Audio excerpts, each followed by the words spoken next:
오늘 지난번에 하다만 거 건께 맞춰야 될 것 같아서 너무 온대로 해. 온대로.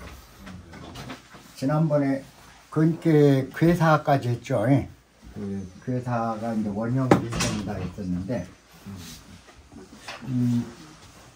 다시 한번 우리가 그 반복해 줘야 될 게 삼욕괴, 소성괴하고 육톑괴하고 요게 삼욕괴잖아요.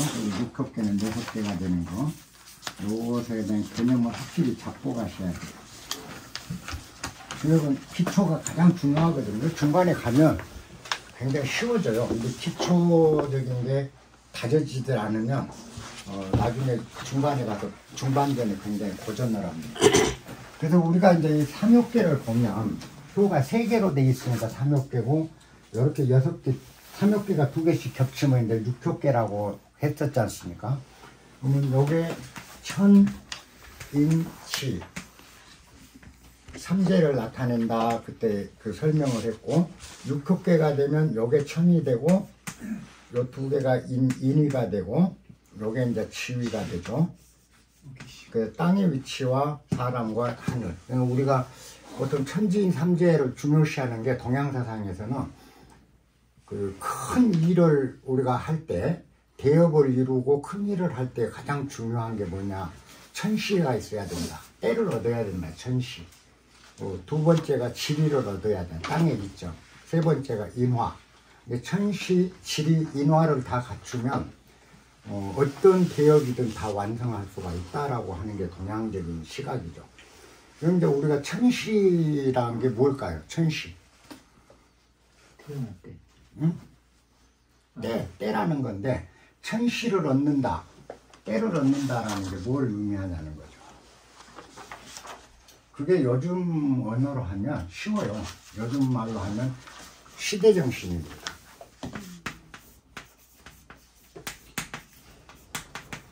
예컨대 현대처럼 정보화 시대가 되고 세상이 다 열려버린 이 세상인데 우리가 농사를 짓거나 이거는 과거 전통적인 그 인력으로 농사 짓고 노동 집약적 농업이라든가 이런 거는 지금 현 시대에는 잘 안 맞죠. 예를 돈을 벌고 큰 사업을 하려면 현재는 시대정신이 어디가 있는가를 우리가 알아야 되는 거죠.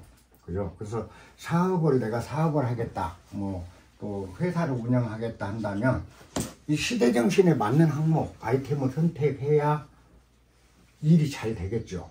그죠? 그래서 우리가 이 천시를 얻는다란 건 바로 내가 시대정신을 아는 거죠. 이 시대에 뭐가 필요하냐.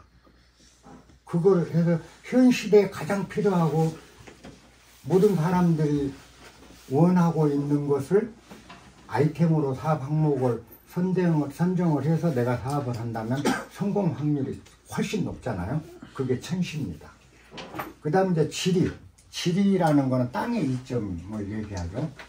지리는 우리가 이 한국에 사업을 하려면 천시는 그런 지금 예를 들어서 로봇 산업이라든가 또 인터넷 사업이라든가 이런 그 현대 첨단 정보화 산업에 관련해서 선택을 했다 해도 지리적 이점이 한국 땅에서 그게 가능하느냐 안 하느냐라는 부분이 중요하죠. 한국은 한국만의 지리적인 특성이 있다라는 거죠. 그 다음에 그걸 하려고 해도 원자재나 이런 부분들이 과연 우리 취하자원이 나올 수 있는 거냐, 원자재를 외국에서 수입해야 되느냐, 이걸 따져줘야 되는 게 지리적인 문제죠.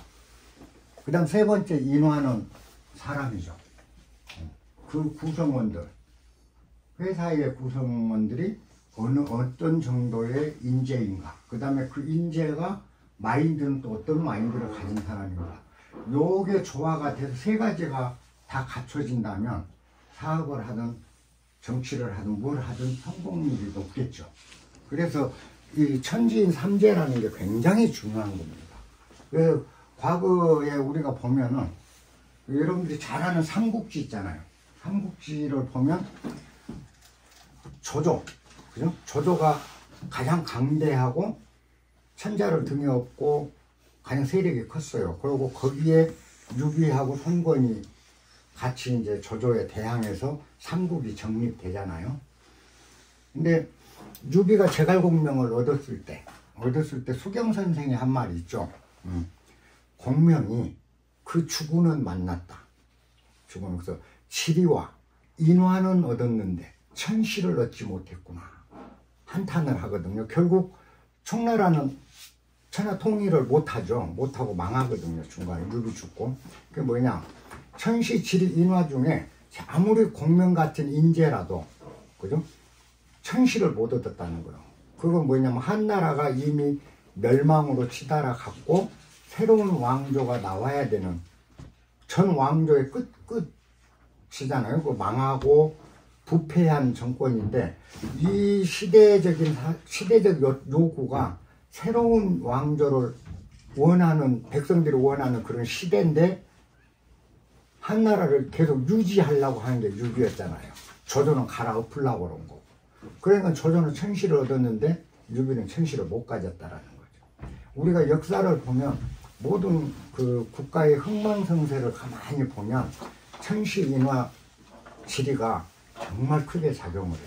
그래서 우리가 이제 주역에서 천인치 이거를 그 삼재로 중시합니다. 동양사상이죠. 그러면 이제 이 세 개면, 자, 이 괴를 예를 들어서 이게 이제 건괴잖아요. 삼육괴로 건괴의 중간인 인의 자리죠. 중간인. 이 중이 굉장히 중요해요. 그래서 모든 괴의 특성치를 가장 극명하게 대표하는 게 이 중효입니다. 그리고 요거는 아래쪽에 잠겨 있잖아요. 요 중간을 딱 놓고 보면 양으로 논아지거든요. 그러면 요건 세력이 약하고 요건 세력이 너무 두드러지고 그렇잖아요. 이제 건괴의 특성을 정확히 대표하는 효가 중간 거예요. 언제나.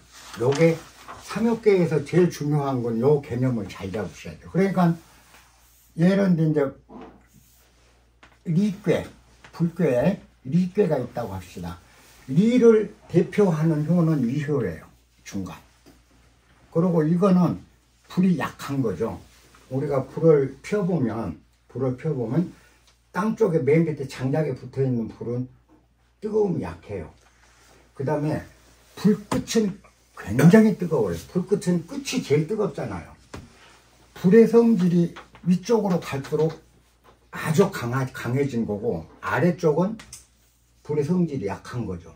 그럼 중간이 대표적인 불 전체를 양쪽 너무 차지도 않고 뜨겁지도 않고 이걸 같이 포함한 것이 괴의 특성치는 언제나 중효가 괴의 특성을 나타낸다. 그렇게 보시면 됩니다. 그래서 모든 괴가 그래요. 아래쪽은 세력이 약하다. 중간은 정확히 전체를 포괄하는 세력을 갖고 있다. 이거는 너무 강한 세력이다. 상부는. 그래서 중간을 나눴을 때 양음으로 나뉘니까 그 대표가 중간이 될 수밖에 없는 거죠. 삼육계를 여러분들이 나중에 괴 분석할 때 이 개념은 굉장히 중요한 개념으로 작동을 합니다. 자, 그러면 이제 육효계가 됐어요. 이렇게 육효계가 됐을 때, 그때는 우계가 두 개가 천인지라고 그랬잖아요. 그러면 이 지는 두 개면 아래가 위가 양. 땅 아래, 땅 속과 땅 표면. 요건 사람의 내면과 외면. 하늘을 따질 때는 구름 끼어 있는 아래 하늘과 구름 위의 하늘, 높은 하늘. 이렇게 이제 논아지는 거죠. 이 개념이. 육효계가 되면 음양으로 그 상하가 구분이 된다. 요 개념이 이제 건괴를 여러분들이 공부할 때 이제 잡히기 시작합니다. 자, 요건 전제로 하고요. 지난번에 건괴에서 괴사는 원형 리정이다 그랬지 않습니까? 원형 리정. 그 원은 건의 속성, 이 원형 리정이라는 그 괴사는 건의 속성, 네 가지 속성을 이야기한 거예요. 건의 네 가지 속성이 원이고 형이고 리고 그 다음에 정이다 그런 얘기입니다. 그의 네 가지 속성, 하늘의 네 가지 속성입니다. 원은 뭐냐? 창조죠. 창시, 창조. 맨 처음 만물을 시작하고 창조해 나가는 창시작용을 얘기한다고 제가 그때 말씀을 드렸어요. 그 다음에 형, 형은 뭐냐? 형이라는 말은 막힘없이 통한다라는 뜻이 형의 정확한 그 의미예요. 그리고 우리말로는 한마디로 정의 내릴 수가 없죠. 근데 이제 우리는 좀 풀어서 얘기를 할 수밖에 없는데, 형이라는 거는 막힘없이 잘 통한다. 그게 형인데, 여기서 그 형통, 우리가 형통하다 그러면 뒤에 통자가 붙잖아요. 형은 밝게 통한다. 막힘없이 통한다 해서 형통이니까 형이라는 거는 막힘없이 통한다라는 의미인데, 처음에 하늘이 만물을 창조하는, 하나님이 만물을 창조했다고 그러잖아요. 창조작용하고, 두 번째는 그 만물이 끊임없이 움직이고 활동할 수 있도록 뒷받침하는 힘이 형이에요. 그래서 요거는 쉬지 않고 움직이게 하는 힘이 형이라고 생각하면 돼요. 그게 하늘의 속성 중에 둘째예요. 그럼 하늘은 만물을 창조하고 모든 만물이 쉬지 않고 운행하도록 할 뿐만 아니라 하늘 자체도 끊임없이 쉬지 않고 움직이죠. 그죠? 해와 달이 늘 쉬지 않고 움직이는 힘. 그게 요게 이제 우리가 막 보통 발전 이렇게 얘기하는데, 진화죠. 진화라는 건 끊임없이 앞을 향해서 나가는 작용을 하늘의 힘이 하고 있다는 게, 하늘과 땅, 천지는 만물을 창조하는 속성이 있고 만물을 끊임없이 보살피는 속성이 있는 거예요. 그 만물이 언제나 활동하게 하고 땅이든 하늘이든 끊임없이 쉬지 않고 일을 해요. 그게 형입니다. 그런데 리는 뭐냐? 리라는 거 지난번에 얘기했죠. 리는 봄, 여름, 가을, 겨울로서 우리가 가을에 결실을 맺는 게 이익이 되잖아요. 결실은. 근데 이런 건데, 하늘 천지의 속성 중에 세 번째 속성이 리다.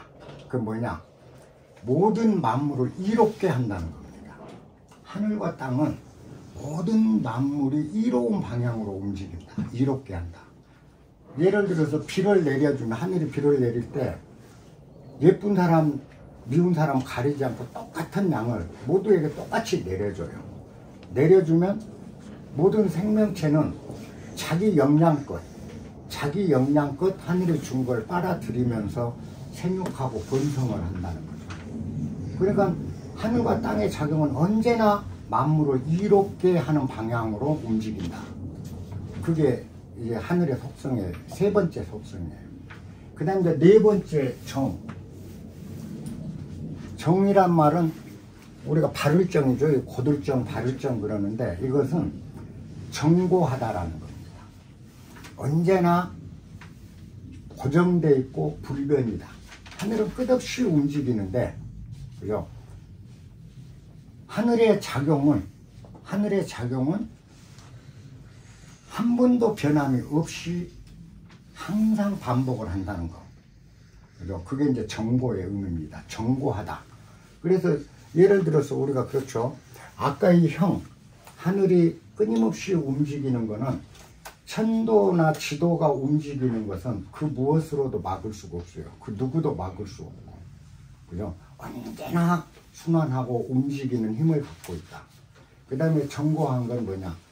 단 한 번도 변칙적으로 움직이질 않는다는 겁니다. 1년은 360일 언제나 그걸 지킨다는 거죠. 봄, 여름, 가을, 겨울에 언제나 지켜간다는 거죠. 그처럼 변함없이 자기 길을 고수하고 있다라는 게 하늘의 속성 중에 네 번째 속성인 거죠. 그래서 건괴는 창조하고 끊임없이 움직이며 만물을 이롭게 하고 있고, 하늘이 항상 그렇게 움직이잖아. 그 다음에 언제나 변칙을 하지 않는다. 항상 정규적인 작동을 하게 된다라는 게 정의 의미라고 보시면 됩니다. 그래서 그 건괴가 여러분들이 건괴를 이제 그 괴를 뽑았는데 건괴가 나온다라고 하면 원형 리정괴다. 원형 리정이 다 갖추어졌다. 이게 뭐죠? 회사를 설립하게 하는데 건괴가 나왔다면 어떻겠어요? 첫째, 회사를 설립하는 거는 설립하는 창조작용이 이미 보장이 되고 있잖아요. 그 다음에 계속 앞으로 회사가 나가는 형성작용이 보장이 돼 있고, 그 다음에 리죠. 그죠? 모든 사람들, 내 소속된 사람들이 아니라 뿐만 아니라 그 회사 사람뿐만 아니라 소비자까지 모든 사람을 이롭게 할 수 있는 회사가 될 수 있다. 그리고 정고는 영원히 무너지지 않고 정고한 회사로 갈 수 있다. 이런 것들이 상징적으로 여러분들 이제 그 해석을 해낼 수가 있는 게 건괴입니다. 자, 건괴에서 원형 리정을 보통 사덕이라고 합니다. 네 가지 덕성을 다 가졌다. 사덕괴. 요 원형 리정이 있는 괴는 7, 8개 됩니다. 그 64개 중에. 근데 이 원형 리정을 다 갖춘 괴를 4가지 덕이 다 갖추어진 괴다 해서 사덕괴라고 해서 비교적 길괴로 많이 그 취급을 합니다. 길한 괴다 이렇게 보면 돼요. 여러분이 사덕이라는 말 알아두셔야 되고요. 사덕괴다 하면 원형 리정이 다 함유되어 있는 괴가 사덕을 갖춘 사덕괴다. 자, 그러면 이제 원형 리정이 괴사는 우리가 점사적으로 해석할 때는 크게 형통하다. 이 점을 쳤더니 크게 형통한다. 나 앞으로 형통하게 잘 나갈란가 보다 라는 거고, 리 점은 발음을 잘 지키면, 발음을 정고하게 지키면 이롭다.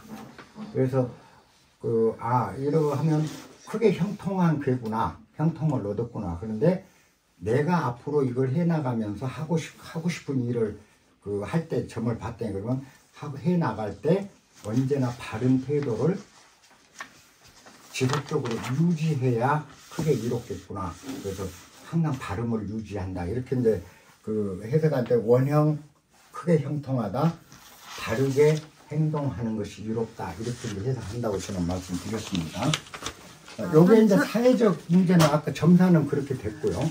그 다음 하나 천도. 천도와 지도 분야에서 상시작용과 반복 순환작용, 만물을 이롭게 하는 작용, 그 다음에 만물의 변함없는 정고함을 유지하는 작용. 요게 천도 지도 부분 우리 자연계에서 나타날 수 있는 현상이 그거죠. 하늘이 우리에게 보여주는 현상이죠. 그러면 이게 이제 사회철학적으로 우리가 원형 리정을 해석을 할 수 있어야 되겠죠. 창시작용. 사회철학으로 창시작용이다. 원은 창시작용이다 라고 했는데, 반면에 이 원을 뭐라고 그 주역에서 얘기를 하냐면 선지장야 그랬습니다. 선의 어린이다. 원은 선지장야.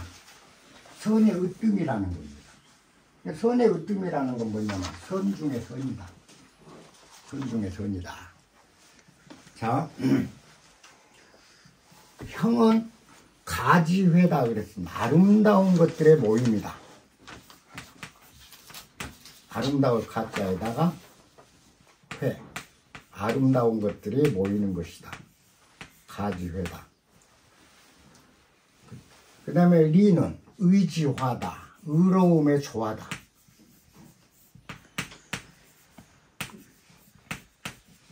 의지화.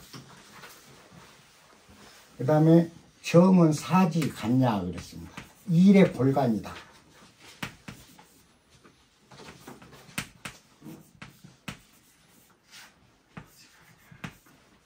사지 간이다. 자, 여러분들이 이 이제 사회철학적 의미를 한번 되새겨 봐야 되는데요. 원이 선의 어른이다. 선 중에 선이다. 라고 하는 거는 창시작용을 얘기한 겁니다. 하늘의 속성 중 창시작용이 선 중에 선이다. 라고 했어요. 그게 뭐냐? 왜 그런가를 한번 볼게요. 천지, 하늘과 땅, 천지의 가장 큰 특성은 만물을 탄생시키고 만물을 육성하는 작용을 하는 게 천지의 가장 큰 대덕이죠.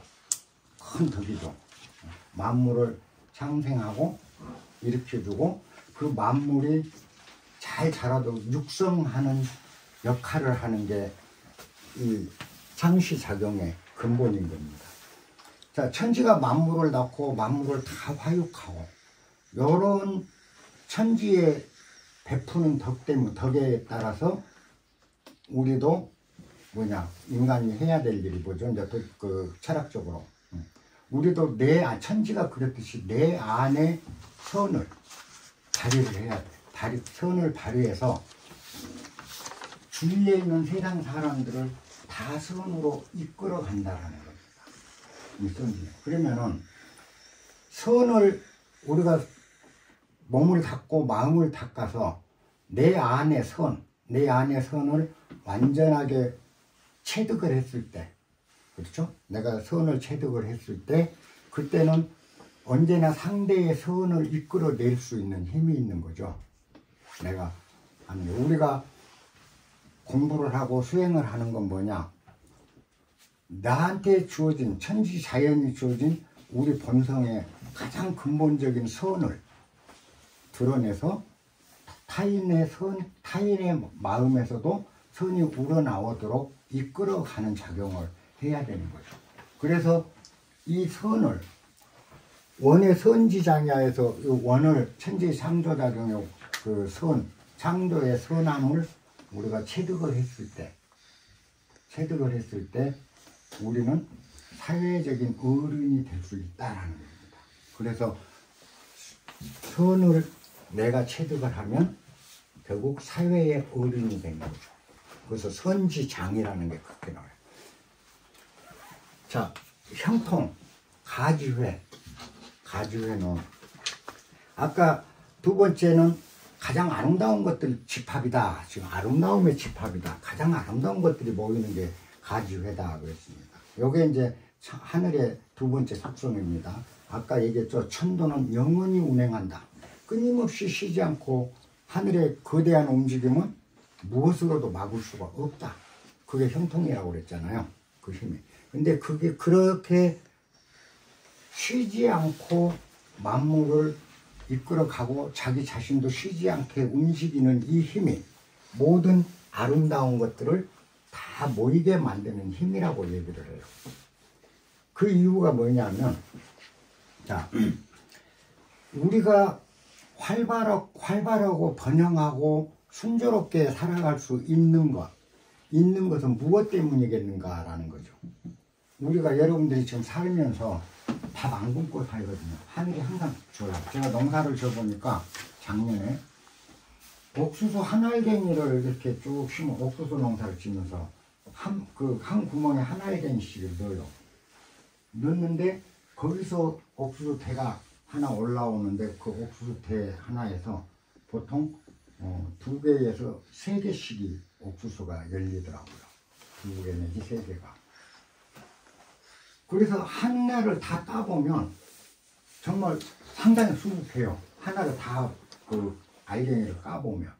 하나를 심었는데 하늘과 땅은 우리한테 얼마를 주냐? 그것을 100배, 200배를 주더라고요. 100배, 200배를 줘.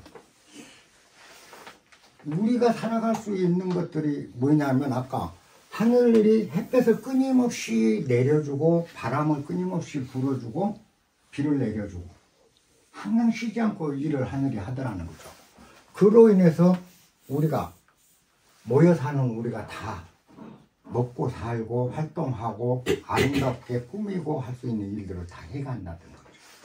그래서 이 형통, 하늘이 쉬지 않고 움직이는 형통한 작용, 형통작용이 바로 우리 사회철학적으로 해서는 아름다운 것들의 모임. 그죠?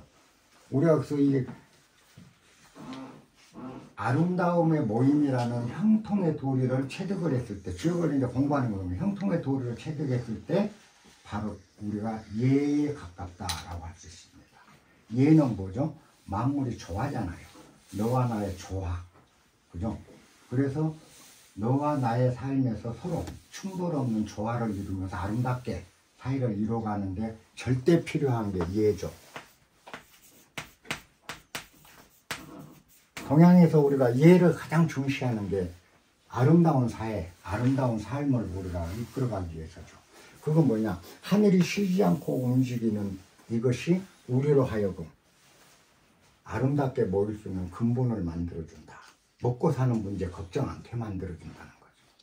농사를 지으면서 이런 생각을 해봤어요. 그 전에 밤 농사를 지을 때도 그 경험인데, 농사를 지어서 가을에 수확을 해요. 이제 그때 밤 농사할 때는 제가 가을 되면은 한 11톤, 12톤 밤을 생산을 해요. 첫해 너무 좋더라고요. 귀촌해가고 밤 농사를 해도 이렇게 농사를 지어놓으니까. 그래서 지인들, 아는 분들한테 다 내가 농사 진 겁니다 하고 하나 개씩 잡숴보라고 이제 선물을 좀 보내면서 편지를 썼어요. 제가 농사 진 겁니다. 편지를 쓰면서 제가 농사 진 거니까 맛있게 한번 드셔보십시오 라고 편지를 쓰다가 제가 너무 건방진 생각이 들어서 연필을 놨어요. 편지를 못 쓰겠더라고요. 다시 쓰기 시작해요. 제가 농사 진 겁니다는 말이 정말 주제넘은 일이더라고. 제가 농사 지은 거는 풀밖에 안 뱄어요. 그 밤 죽기 위해서 풀, 예초기지. 나머지 이걸 농사 지어준 건 내가 진 게 아니라 하늘이, 바람이, 구름이, 비가, 햇빛이 농사를 지어주더라고. 근데 나는 보니까 밤이 생산되기까지 농사 전 과정에 제가 노력 보탠 거는 대략 한 8%? 90% 중에 10%가 안 되더라고요. 내가 이런 양이. 그러니까 농사는 내가 진 게 아니라 하나님이 줘줬는데 내가 건방지게 내가 농사 진 겁니다라고 편지를 쓰고 있다라는 거예요. 그래서 다시 편지 쓰다 말고 그걸 찢어보고 다시 썼어요. 바람과 구름과 햇볕이 농사를 지어준 거. 저는 그냥 그거를 주워가지고 보내드립니다. 그러니까 이 하늘에 감사하고 맛있게 드시기 바랍니다. 이렇게 편지를 쓰게 됐어요. 실제 우리가 농사 질 때 강냉이 농사도 져보니까 내가 농사 짓는데 내 노력은, 농사꾼의 노력은 10%가 안 돼요. 그잖아요. 이게 하늘의 형통장, 끊임없이 쉬지 않고 움직이는 천도와 지도의 위대한 힘이더라고요. 그게 우리를 다 이롭게 하죠. 자, 이 하늘과 땅은 모든 우리 만물을 이롭게 한다. 그죠? 그건 우리가 다 알잖아요. 이게 사회철학적으로 돌아오면 뭐가 될까요? 우리 인간이 모든 걸 이롭게 하는 인간이 된다라는 공리죠.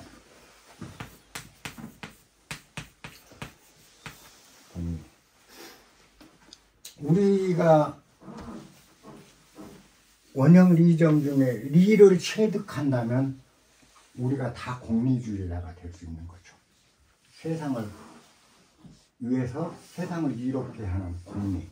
그러니까 절대 다수의 절대 행복이라고 그러죠. 그걸 해줄 수 있는 유일한 공공의 이익, 전체 이익을 보장할 수 있는 거는 하늘과 땅처럼 대가 없이 노력하고 타를 위해서 행동하는 이 힘. 요게 이제 우리가 지향하는 바들이죠. 왜 공부를 하고 철학을 하고 수행을 하고 수신을 하느냐. 그거는 그잖아요. 선은 모든 것들의 선을 끌어내주고, 그리고 모든 것들이 아름답게 조화를 이루도록 하고. 그러면 선을 끌어내는 건 인해작용이죠. 그죠? 그러니까 논어를 보면 공자님이 끊임없이 인에 대해서 얘기하는데 논어 책 끝날 때까지 인이란 이런 거다라고 얘기를 안 해요. 인이 무엇인지를 모릅니다. 논어에서는. 그냥 인은 짐작하라 이거죠.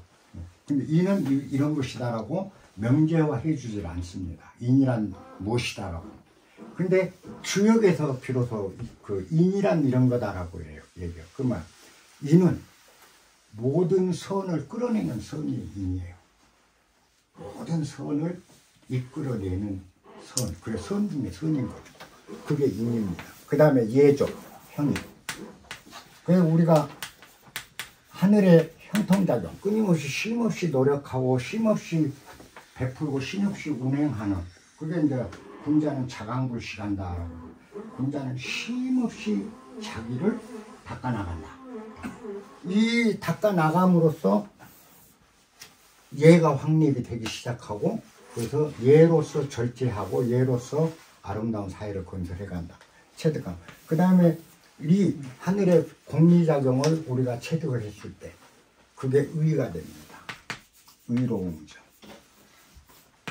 의로움이란 건 나의 행위가 타자에게도 이익이 되는 게 의입니다. 그렇잖아요. 나의 행위가 타자에게 손이 되는 건 이해가 안 되죠. 그래서 원형 리를 체득했을 때 인예의, 인의 예가 다 나오죠. 그 다음에 정을 체도하는, 하늘은 언제나 정교하게 움직인다. 변칙적으로 가지도 않고 언제나 예측 가능하게 움직인다.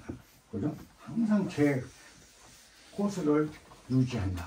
1년 365일을 어떤 달은 280일이 되고 어떤 달은 400일이 되고 이렇게 안 한다는 거죠. 그런 정교함이 있다. 우리가 이걸 체득했을 때죠. 우리가 그런 걸 배우고 우리가 몸으로 익혔을 때 사회철학적으로 우리가 이끌어내는 게 뭐냐면 정치, 사회, 지도자들이, 제가 처음 얘기했죠. 건때는 지도자께다라고 그랬잖아요. 정치, 사회의 지도자들이 항상 국민들이 보면 아, 저 사람이 하는 일이 앞으로 뭐 어떻게 되겠구나 라고 알 수 있게 할 수 있어야 백성들이 살기가 편하죠. 예측 가능한 정치. 예측 가능한 정치는 어디서 나올까요? 언제나 정교하게 해야 되죠. 변칙이 없어야 된다는 거죠.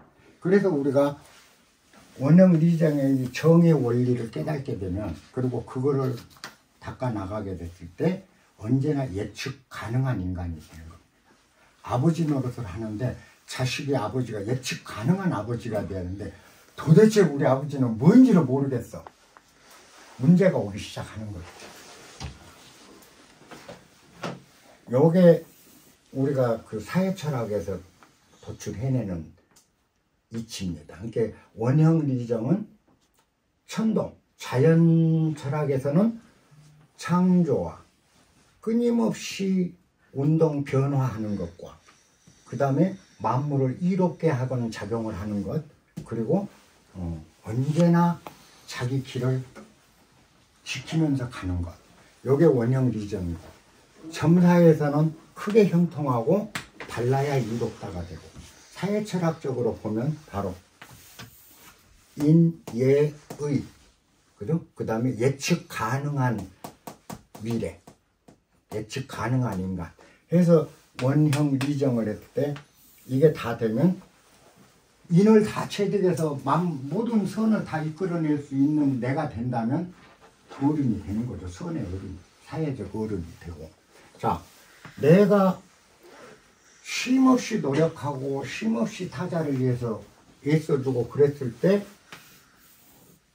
예로서 나를 절제하면서 아름다운 세상이 만들어지는 결과를 빚어내는 거죠. 그 다음 리는 모든 만물을 이롭게 하는 공리를 내가 터득하고, 그 다음에 언제나 변칙이 아닌 정통을 고수하고 가는 정의 원리, 이제 예측 가능한 인간, 예측 가능한 정치, 예측 가능한 사회. 우리가 전부 예측, 그러니까 여러분들이 정치인들 싫어하는 이유가 뭐겠어요? 너무 변칙이 많잖아요. 도대체 저 사람 뭔 생각하는지를 모르잖아요. 전혀 우리가 공부하거나 자기가 철학이 무장이 안 된 상태에서 사회에 진출하기 때문에 그런 문제들이 생깁니다. 요게 이제 선생님 잠깐 지우기 전에 저 정에 사지 그다음 사지 간. 세 번째 글자 뭐예요? 네, 사지 간. 골간 할 때. 간. 간장. 간부.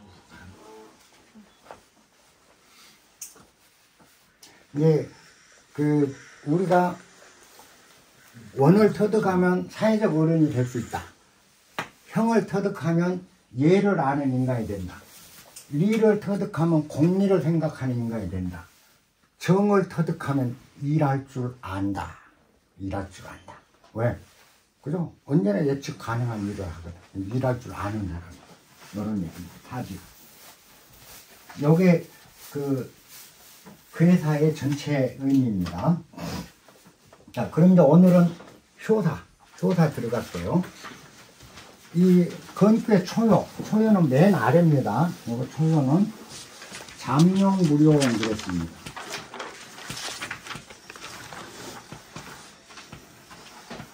잠룡물용.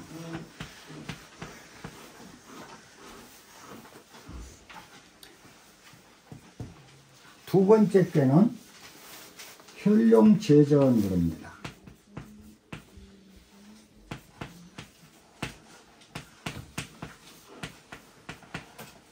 세 번째는 군자 종일건건.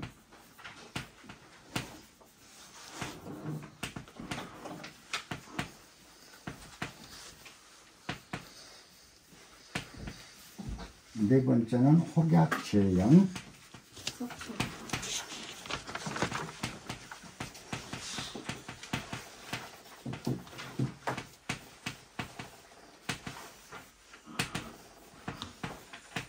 그 다음에 5번째가 비룡제천.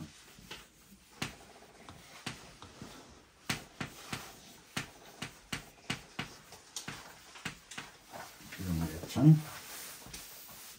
그 다음에 맨 위가 항령유회.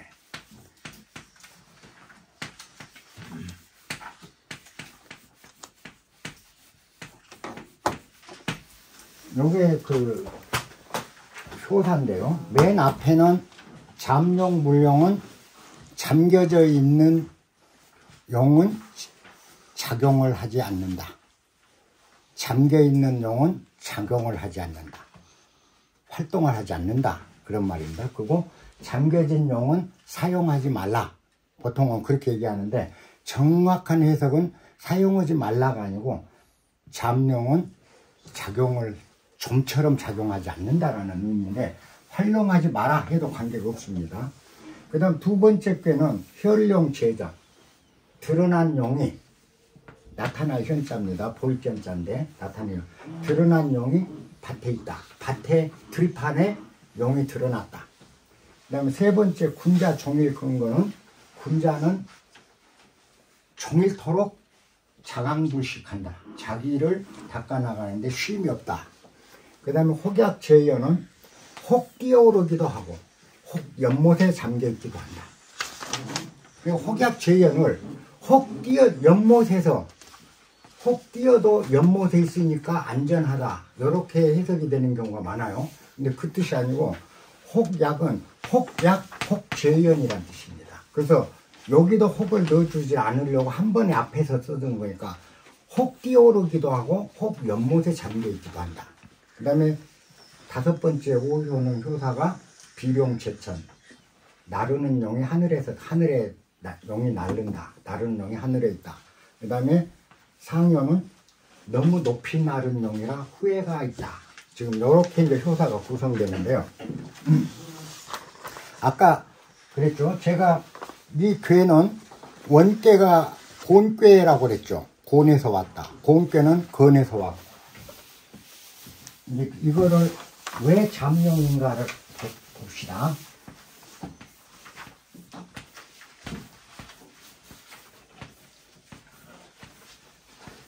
이 곤괴가 6효가 다 음으로만 가득 차 있잖아요. 그럼 음의 포화 상태죠. 임계점을 넘으니까 질변이 일어나서 맨 밑에 양이 하나 딱 생겨납니다. 이렇게 양이 하나. 그게 이 효예요. 근데 요게 땅의 자리라고 그랬죠. 땅의 자리인데 중간을 그었을 때 땅 속이라고 그랬잖아요. 땅 속에 양이 하나. 자, 땅 속에 용이 잠긴다. 그죠? 땅 속에 있는 용의 모습인 겁니다. 아직 표면으로 나타나지 않은 숨어있는 용이죠.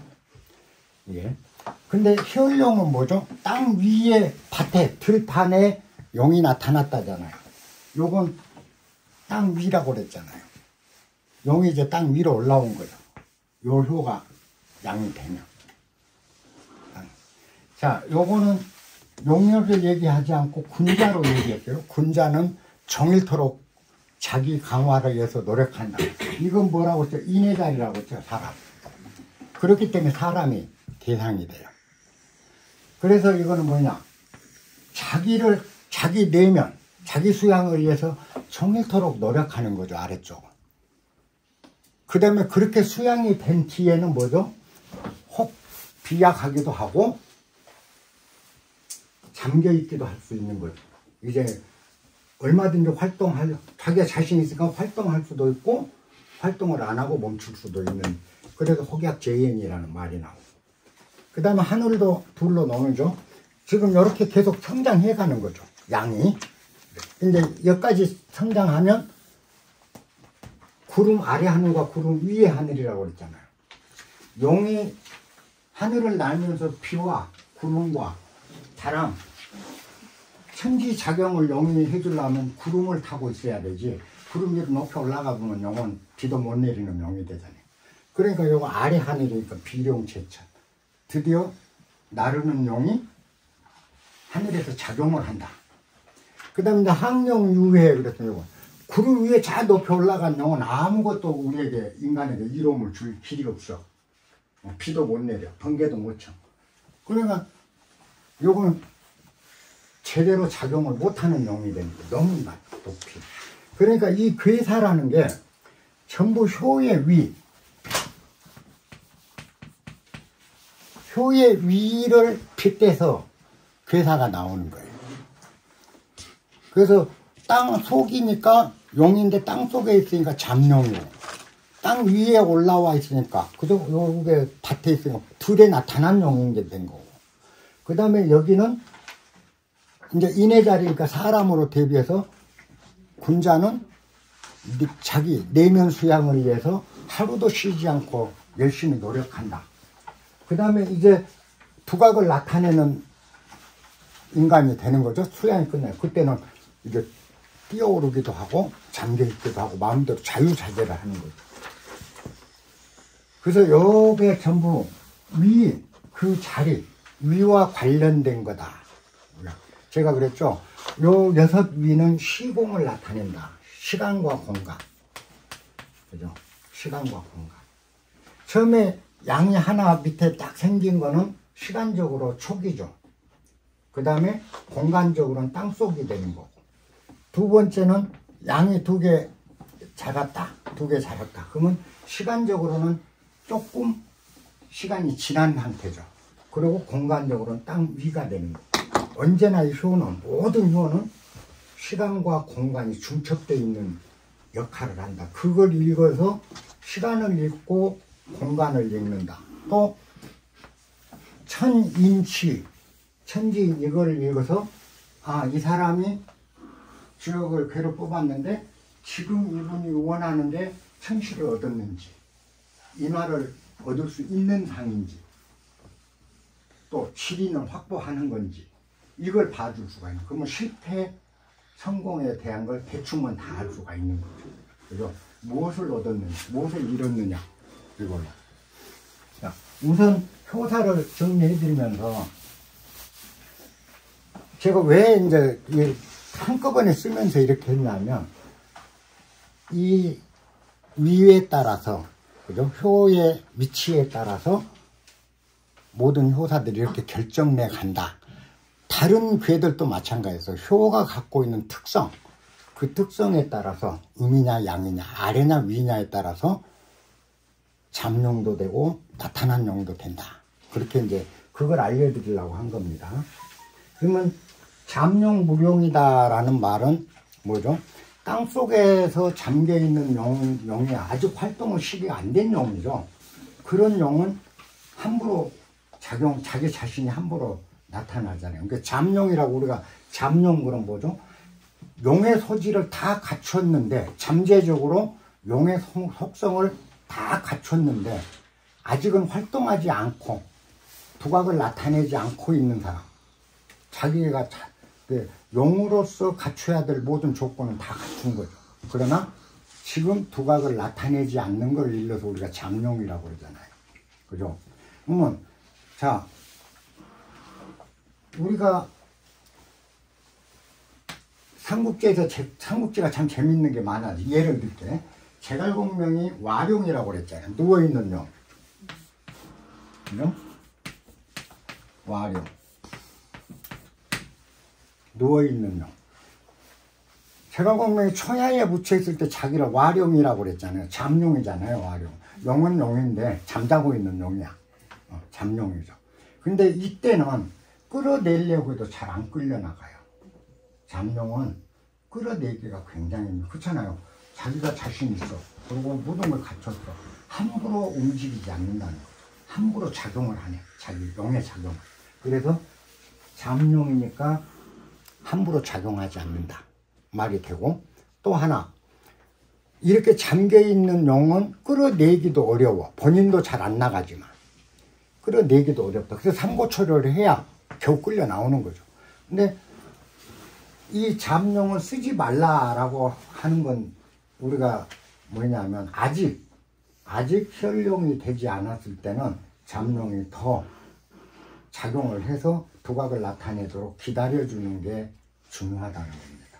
아이들을 기르다 보면 천재들이 가끔 있어, 천재.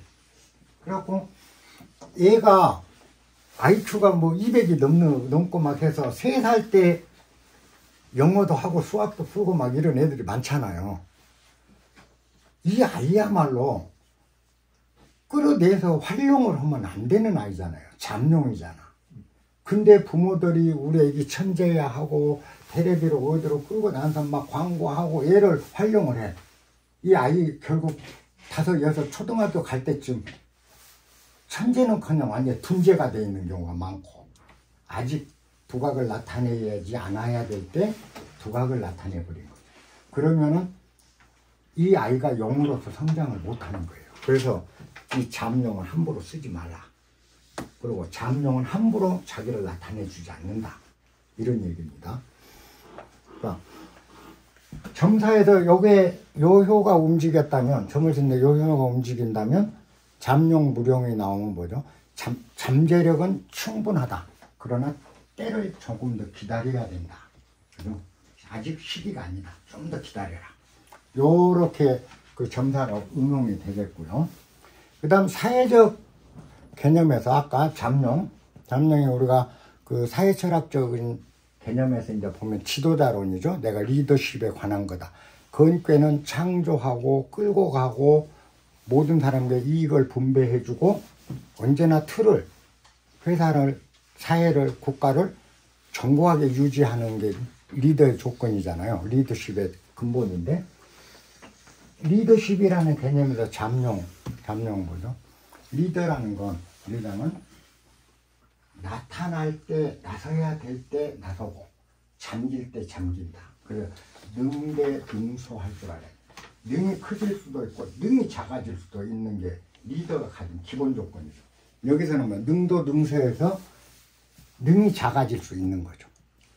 능이 잠겨 있을 수도 있고 능이 활동할 수도 있는 거예요. 리더가 가진 기본 자질이죠. 아무 때나 푹푹 나서질 않는 거죠. 진정한 리더는 잠겨 있어야 될 때는 탁 잠겨 있다. 그 다음에 혈용 단계. 들판에 자기 두각을 나타내야 될 때 되면 드디어 두각을 확 나타내서 나 이런 사람이야 따라와 하고 자기 두각을 나타내. 혈용제자. 그래서 혈용제자는 그 뒤에 이견대인이란 말이 붙습니다. 대인을 만나면 이롭다. 이견대인. 이견대인이란 건 뭐죠? 잠룡이 자기를 닫고 지금은 활동을 않고 있다가 드디어 세상에 출연을 했어요. 내가 이제 세상에서 내 힘을 발휘하고 세상을 위해서 일하겠다고 탁 청년으로 나섰어. 그래서 세상 사람들이 저 사람 정말 뛰어난 사람이야 라고 알아주는 단계가 혈용이죠. 이제 두각이 나타내죠. 자, 내가 세상을 위해서 일하려면 그냥 나 일하겠다고 나한테 도와줄 저절로 일자리 생기는 게 아니잖아요. 요때는 이제 혈용이 됐을 때는 두각을 나타낼 때는 나를 기용해 줄 사람을 만나야 되는 거죠. 그렇죠? 나를 기용하고 나를 키워줄 사람을 만나야 된다. 그래서 이견대인, 대인을 만나보는 것이 이롭다. 그래서 잠룡에서 나를 키우고 드디어 한 마리의 용으로서 세상에 내가 출연할 때쯤 되면 대인을 만나서 큰 사람을 만나서 그 사람과 의논하면서 자기를 나타내기 시작해야 된다. 그래서 이거는 이견대인이라는 게 단서가 붙습니다. 자, 요거는 우리가 나설 때와 안 나설 때를 아는 지도자. 치고 나갈 때 치고 나가고 물러설 때 물러서 잠룡으로 물러설 때 물러서고 앞으로 밀고 나갈 때 밀고 나가는 지도자상을 얘기하는 거죠. 우리가 리더십 개념에서 사회적 개념입니다. 그 다음에 이제 군자 종일 건건. 자, 우리가 이 군자 종일 건건을 점사적인 입장에서 보면 뭐겠어요? 엄청 바쁘죠. 아이고 근래 굉장히 바쁘네. 몸만 바쁘고 식속 없네요. 그죠? 왜냐하면 지금은 자기를 닦아나가기 바쁘기 때문에 회사를 운영한다 해도 종일 건건은 뭐죠? 회사 만들고 회사 어떻게든 안정시키고 뭐 하기에 막 바쁠 뿐이지 소득은 별로 없는 거예요.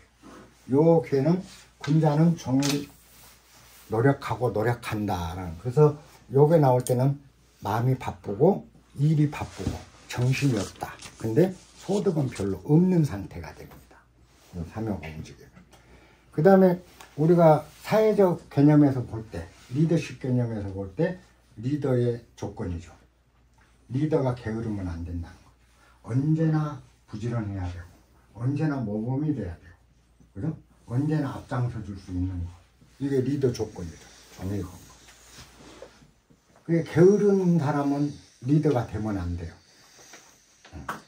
리더라는 거는 제가 그 리더십을 서양 리더십은 보면 강하게 끌고 나가고 이런 쪽으로 인데 동양적 리더십은 전혀 달라요. 동양적 리더십은 리더는 최고의 지원자다라는 거죠.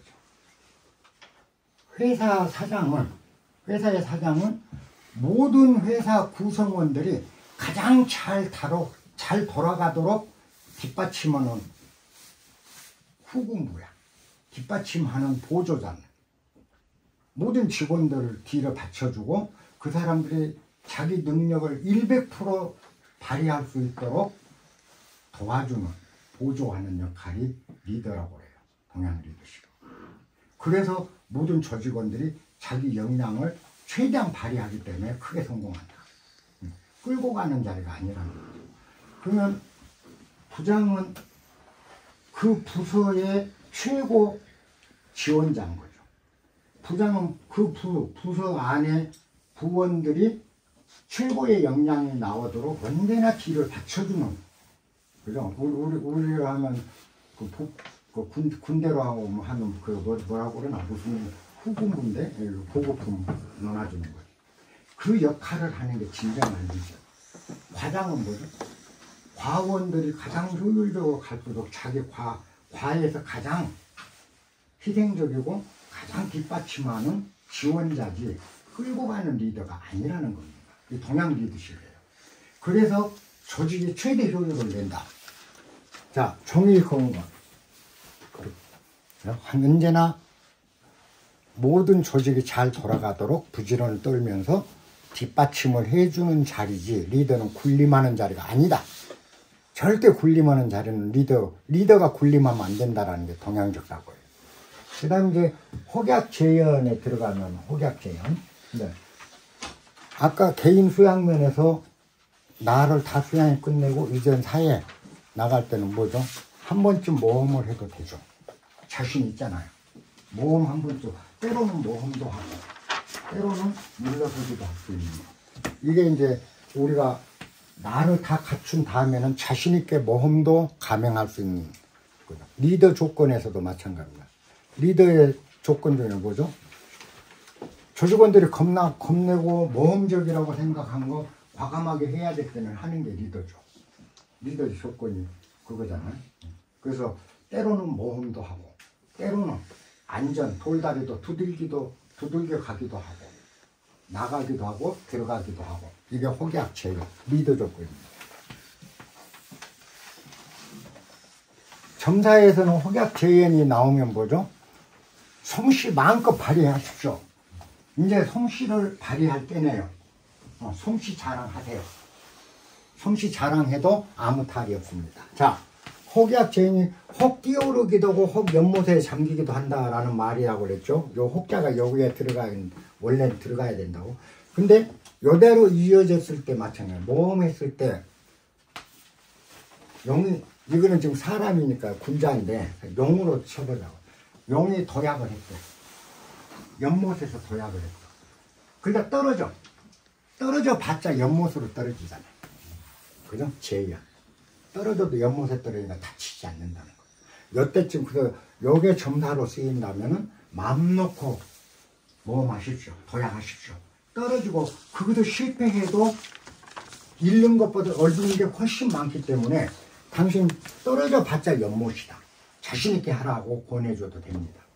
그리고 아까 그 사회철학적 리더십 개념에서 봤을 때는 모험도 때로는 할 수 있는 리더. 그리고 과감하게 치고 나갈 때는 나가야 된다. 이걸 얘기해 줍니다. 그냥 비룡제처. 자, 이게 하늘에 날는, 뛰어오고 자기 솜씨 자랑도 한번 해봤고, 폼도 한번 내본 경험까지가 다 쌓이면 이제는 하늘을 나르면서 왕노릇을 할 시기죠. 그죠? 그래서 하늘에서 비구름을 일으켜서 모든 만물을 육성하고 성장시킬 수 있는 그 백성을 잘 살게 만들 수 있는 왕이다. 그래서 이건 이제 제왕이라고 합니다. 이 자리 오효가 지존이라고 합니다. 이 5번째, 5번째 효를 지존의 자리다. 그리고 군위, 임금의 자리다. 군위, 지존위, 천위, 하늘의 천위, 그 다음에 천자위, 천자가 앉는 자리, 천자의 자리, 천자위다. 이게 용이죠. 날아가는. 마음껏 자기 포부를 펼치는 용이죠. 리더십 개념에서 마찬가지입니다. 리더십 개념에서는 뭐냐. 리더가 날개를 달았을 때, 자기가 날개를 달았을 때는 거침없이 치고 나가는 힘이 필요하다. 요게 쇼가 움직여서 점사로서는 최상입니다. 가장 근교에서 가장 완벽한 효에 해당돼요. 그래서 이 비룡 제천 효가 움직였을 때, 5효가 동했을 때는 마음을 놔도 됩니다. 가장 길하고 근교에서 최고의 효과가 되기 때문에 이 괴는 대기, 크게 길하다. 대기로 보시면 됩니다. 그 다음 이제 항룡유회. 너무 높이 용이 나르면 아무 역할을 못하고 후회스러운 일만 남는다. 자, 요게 항룡의 자리는 보면 양이 드디어 아까 마지막 음이 양으로 딱 바뀌어서 양이 가득 차버렸죠. 그럼 뭐죠? 다음은 질적 변화, 양변이 끝나고 질변으로 들어가서 순환기로 돌아가서 곤으로, 음으로 돌아가야 되는 상황이죠. 그러니까 여기는 불리하죠.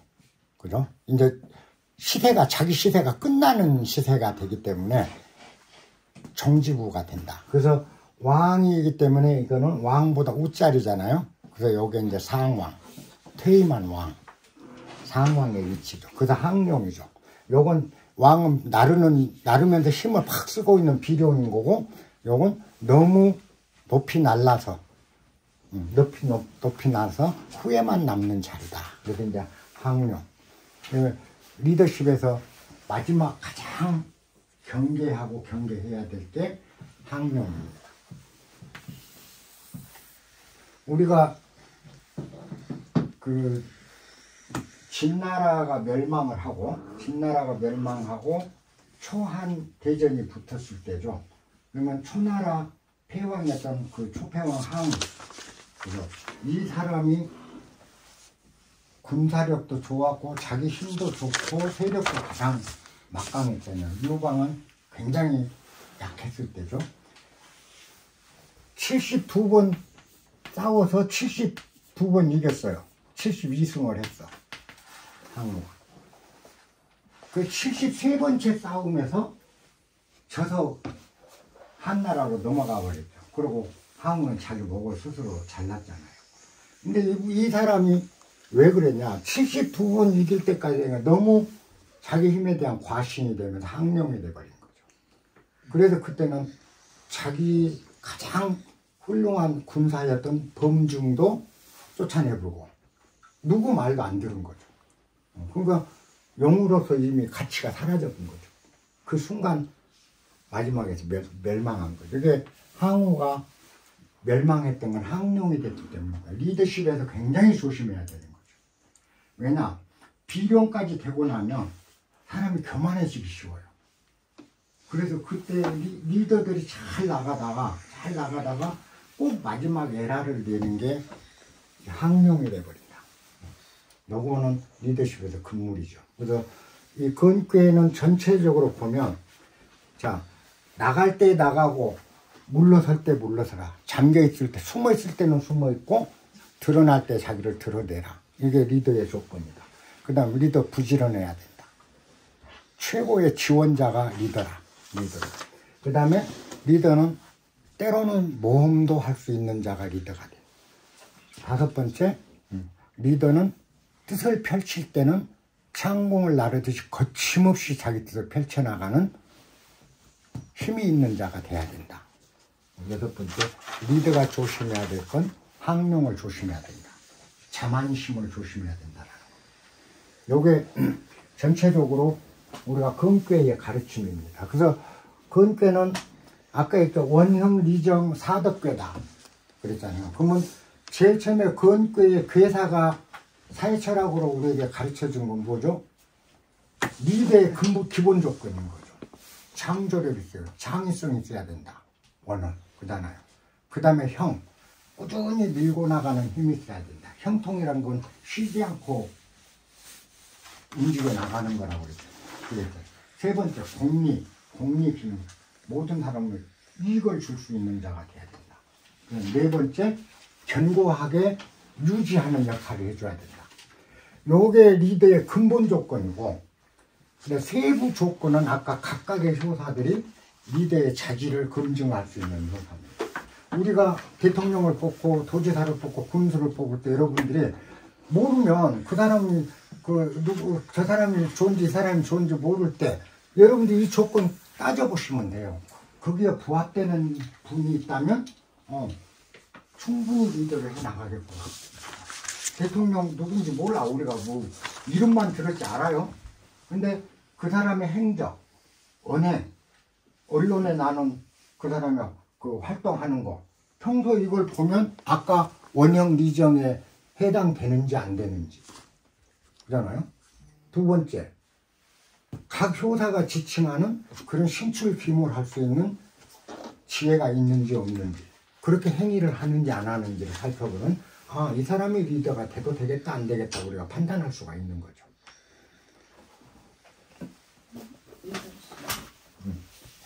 조금 쉬었다 할게요. 여기까지 일단 그 전체 괴사 효사는 그렇게 설명이 됩니다. 잠시 쉬었다 마무리 줄게요.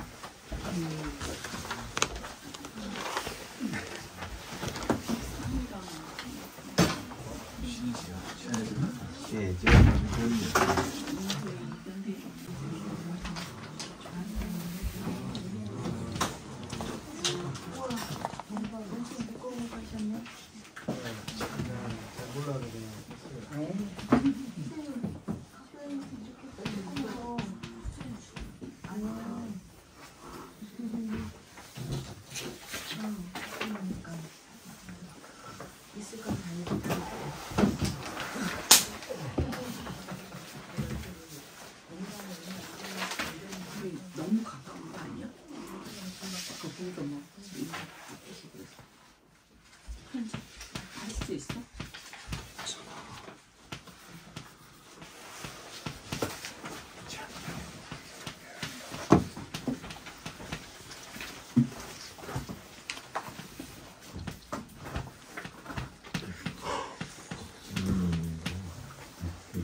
예.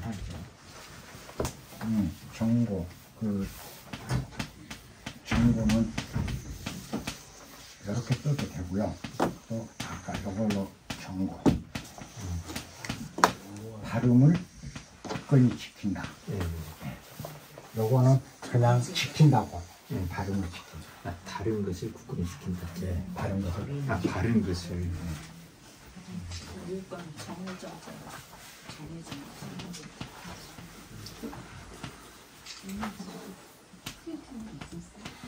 저번 주에 있던 거.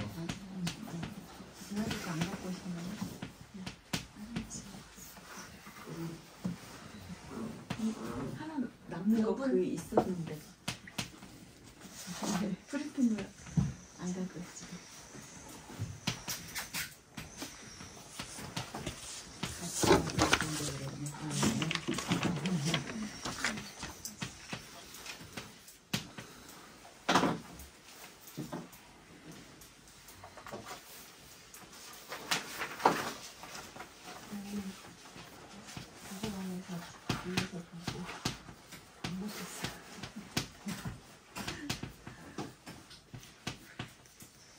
오늘 끝나고 친구한테. 아 그래? 금지인데 금지. 왜요? 아직 안 풀리셨군요.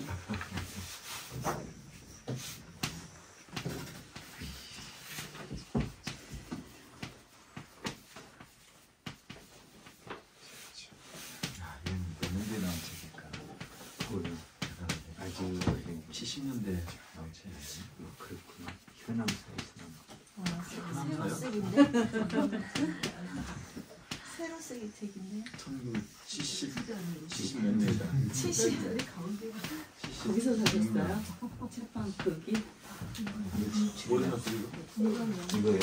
이 친구네? 아니요. 그냥 한책방 좀 찍었어. 아 그래요? 순천. 참. 글씨가 작아서 글씨가 안 나와. 네, 그 머리 아파요. 좀 보여주세요. 글씨가 작아서 뭐 글씨에 이거 빨리 안 되는데요? 남만성 씨. 저무렵에는 주역을 번역하셨어요. 남만성 씨하고 이병헌 씨. 아 글씨인데. 그냥 전집 자, 계속 이제 이어갈게요. 약간은 건괴가 가진 자연 철학은 창조작용부터 그 다음에 지속적으로 움직여가는 형통, 그리고 마음을 이롭게 하는 그 이로움을 주는 것, 그 다음 마지막 언제나 변함없는 그 규칙을 지켜간다는 것.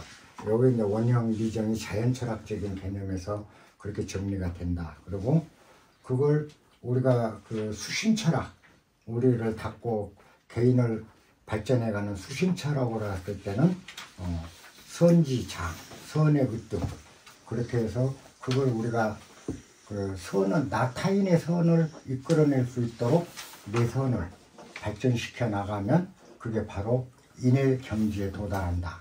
그래서 인. 두 번째, 아름다운 모임이다. 가지회다 했던 거. 가지회다. 이거는 결국 예를 우리가 아름다운 모임, 조화를 좀 생각하는 거. 중용해도죠. 그렇게 하는 건 예로서 절제하니까 예에 해당된다. 세 번째, 리. 공리라고 그랬죠. 공리는 의로움이다. 그래서 인, 예, 의. 그 다음에 마지막 정고하게 언제나 변함없이 예측 가능한 그런 인간으로 나를 성장시켜 나가야 된다 하는 게 신입니다. 그래서 인의 예 신, 우리가 인의 예 지신 5가지 보통 얘기를 하죠. 근데 주역에서는 이 지혜나 지라는 부분은 크게 강조를 안 해요. 그리고 노자도 도덕경에서 보면 절성취지, 지를 버려라 라고 가르치거든요. 동양 철학에서 이 지는 개인의 그 지혜나 지식이라는 건 그 개인의 어떤 역량은 되지만 그것이 사회에 크게 작용하지는 못한다고 보기 때문에 아까 인의 예지신 5 중에서 지는 빼고 원형 리정을 이제 수신체라고 그러면 그렇게 합니다. 그 다음에 사회 구조 문제, 사회 문화적 측면에서는 리더십을 이야기한다. 이렇게 이제 정리를 하시면 대략 그 건재가 지닌 철학적 사상을 매듭이 쳐질 겁니다. 이제 효사 나머지 부분들을 할게요. 아까 이 잠룡무룡은 내가 내 자신을 볼 때죠. 내가 일을 해야 되나 말아야 되나 할 일이 있어서 괴를 뽑았는데 잠룡무룡이 이 효가 동해서 이제 효가 동한다는 것도 제가 나중에 설명할 거예요. 그랬을 때는 내가 했을 때는 함부로 안 움직여야 되겠구나. 그죠? 잠룡은 함부로 끌려나가지 않는다. 이제 이런 거고. 요걸로 이제 끝나요. 그러니까 이거는 뭐죠? 길흉 문제에서는 이거는 안 움직이는 게 좋다. 그렇죠? 움직이면 손해를 본다. 아까 어린아이를 너무 일찍 빛을 발하게 했을 때는 그 아이가 오히려 좋게 아름답게 성장하는 게 아니고 망하는 거죠. 아이가 망해가는 거죠. 그러면 이 잠룡 상태는 함부로 작동시키면 안 된다라는 거니까 요건 기lum 문제는 금방 판단이 가능하겠죠. 움직이면 손해고 안 움직이면 이익이다. 기lum은 움직이면 흉이 되고 안 움직이면 길이 되는 거죠. 그 다음에 이제 두 번째 효. 두 번째 효는 학교의 중이라고 그랬습니다. 학교의 중이니까. 자, 드러난 용이 밭에, 들에 드디어 출현을 했다. 들에 용이 출현했다라는 뜻이잖아요. 그럼 이제 자기 역량이 드러나기 전에 두각을 나타내기 시작했다. 이때는 나를 끌어줄 대인을 만나는 게 이롭다. 그러면 여기서 보면 이제 제가 지난번에 그 응이라는 게 있습니다. 응과 비가 있습니다. 주역에서 응비 관계를 오늘 얘기를 해드릴게요.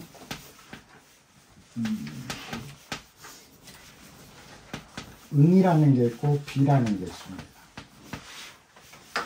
이게 서로 도움을 주고받는 관계를 응 또는 비가 있는데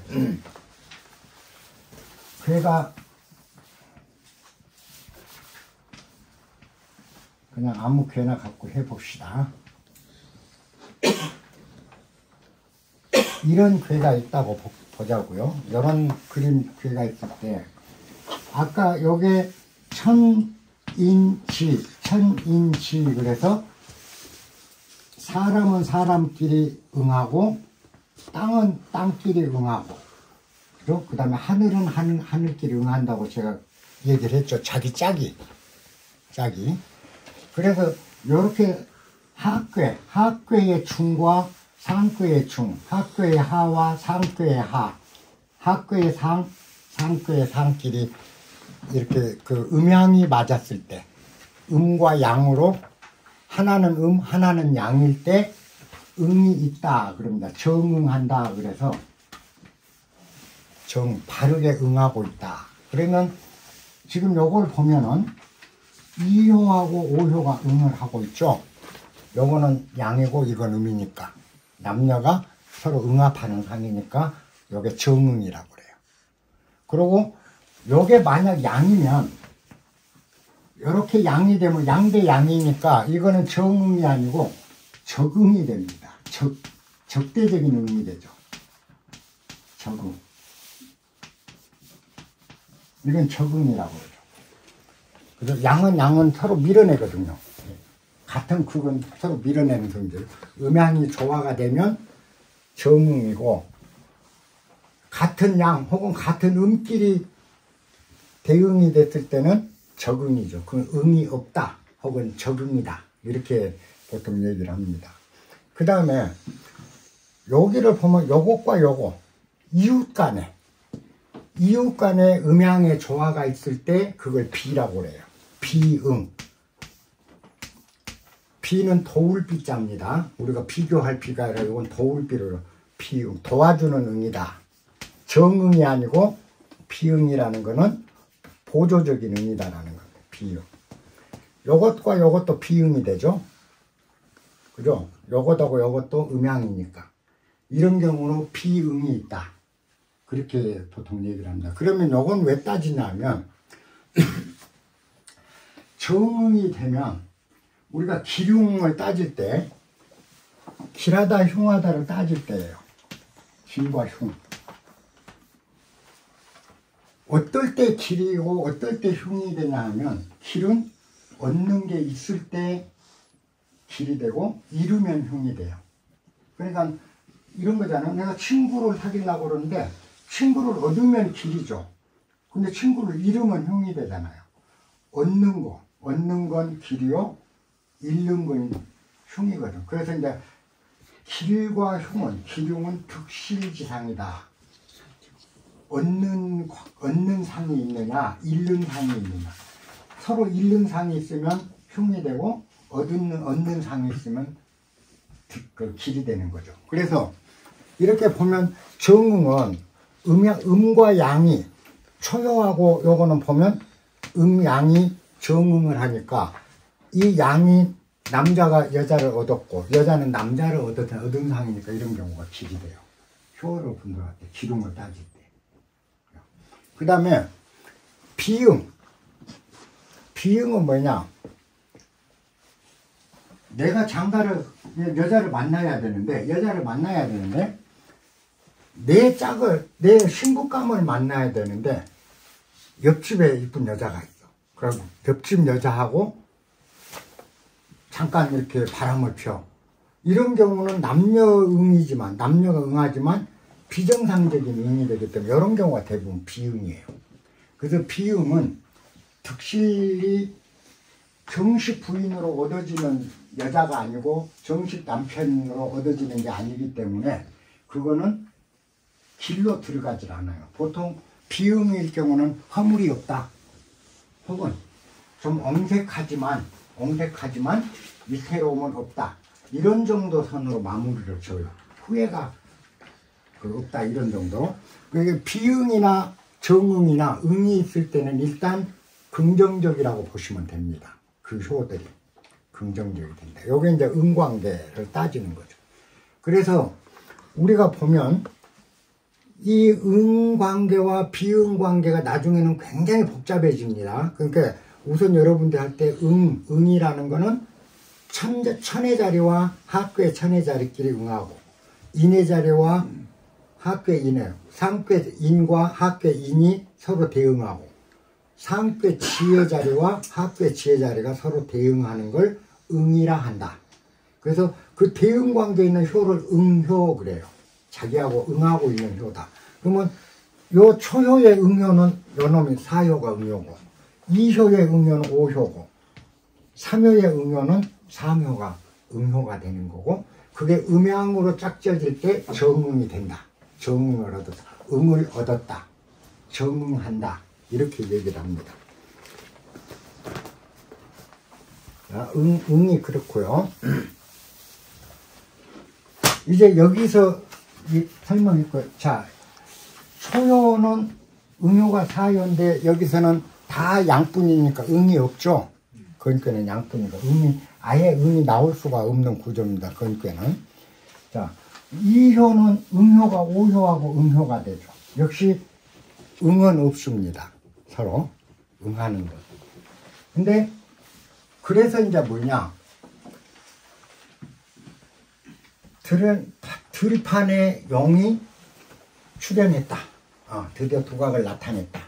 근데 이 용은 자기를 기용해주고 끌어줄 대인을 만나야 조건부 이로움이 있어요. 그죠? 만나야 이롭고 못 만나면 이로울 수도 있고 이로움이 없을 수도 있는 거죠. 없어도 성공할 수도 있고 실패할 수도 있어요. 그러니까 이건 조건이 붙는 거죠. 좋고 나쁨에. 만나면 일단 길이 되는 거죠. 이견은. 그럼 뭐냐? 이효를 끌어줄 수 있는 사람은 뭐죠? 여기는 제왕. 그래서 여기에 왕이고 군주. 오이는 군주고 요건 신하입니다. 신하위가 되는 거죠. 요 관계가. 근데 음양 조화가 되면 더없이 좋은데 음양 조화가 없기 때문에 이 사람이 출세를 하려면 자기를 끌어줄 대인, 군주를 만나야 이롭다. 이렇게 이제 단서가 붙습니다. 기록 문제에서. 자, 오효도 보면은 비룡, 제천, 이견, 대인입니다. 똑같아요. 이효도 대인을 만나. 오효 군주도 용의 하늘을 나르고 자기 포부를 마음껏 펼쳐가는데 뭔가가 하나가 비어있죠. 보좌해 줄 사람이 있어야 되잖아요. 자기를 보좌. 하늘을 나르고 하더라도 정말 자기를 보좌해 줄 현신이 하나 있어야 되는 거예요. 그러니까 이 사람도 비룡제치 최고 길상이기는 하지만 그 복을 다 받아 먹으려면 아래 나를 보좌해 줄 대인을 만나야 되는 거예요. 지금 응이 없기 때문에 대인을 만날 경우에 크게 이롭다. 이 정도가 되는 겁니다. 요 응관계가 요런 효사들이 붙는 이유가 그거예요. 요런 단서들이 붙는 이유는 응이 없기 때문에 응을 보강할 수 있도록 뭔가를 일을 해야 되는 거죠. 그래서 내가 가만히 있어도 신하가 훌륭한 신하가 찾아오는 게 아니고 군왕이 신하를 찾아 나서야 되는 거죠. 그리고 요것도 자기 두각을 나타낸 장룡이 두각을 나타내기 위해서는 나를 기용해 줄 사람을 찾아 나서야 되는 거죠. 그래서 우리가 점사로는 이견되니까 이제 두각을 나타낼 때가 돼서 참 좋네요. 이렇게 조언이 되기만 해서는 안 된다는 거예요. 근데 당신이 참 좋은 때를 맞이했는데 제대로 성공하려면 당신 스스로 뛰쳐나가셔야 됩니다. 움직이셔야 됩니다. 당신이 찾아 나서야 됩니다. 라고 조언이 돼줘야 돼요. 이것도 마찬가지. 그 조언까지가 가져야 점사로서 성공적인 점사가 되고 상담, 우리가 주역은 결국 상담인데 상담에 제대로 상담을 해줄 수 있는 거죠. 근데 이 단서 조항을 대인을 만나니 이롭다. 그래갖고 당신 두각을 나타냈는데 대인을 만난다네. 이렇게 해석해버리면 문제가 오기 시작하는 거죠. 이건데 정응이 있을 경우는 이렇게 돼 있다면 어떻게 될까요? 이견 대인은 어떻게 해석해야 될까요? 대인을 만나야 이롭다고 할까요? 이렇게 더 정응이 있다면 저절로 대인을 만나게 될 거라고 해석해야 할까? 저절로 만나게 되는 거죠. 예. 왜? 요게 음이니까 음양 조화가 되면 작동이 된다는 거죠. 음과 양의 작동. 그래서 이 경우는 대인을 만나게 돼서 이로울 거다.